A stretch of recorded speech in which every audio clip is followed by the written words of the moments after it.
In the previous video, I used the case study of Ghana to bring out three main points, three main ideas about generational wealth. And the first idea was the idea of being intentional. The second idea was the idea that it only needs one person who makes the decision to embark on this journey of generational wealth. And then the third idea was that you can start small. You can start with what you have. You can start where you are in the journey of building generational wealth. So today I just want to double down on the first idea, which is the idea of being intentional. Wangu chimbonditerera muchishona chedu chinoti akurumanzeve ndewako. It's very important for you to understand why you need to be intentional in creating generational wealth. It is of utmost importance that you understand why you really have to be intentional about generational wealth. And it's simply because of one reason. Namo haina kunaka. There is nothing pretty about poverty.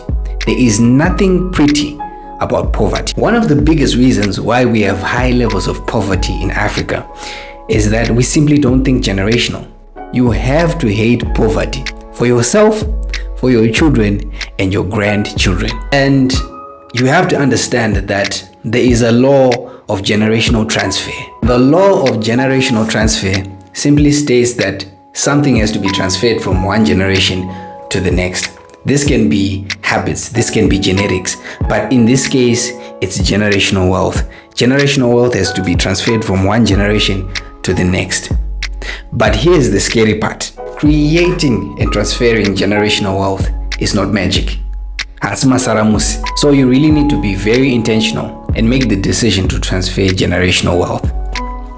If you fail to transfer generational wealth because of the law of generational transfer, you end up transferring generational poverty in the place of generational wealth. Matter of fact, if you are not intentional in transferring generational wealth, you will become intentional in transferring generational poverty.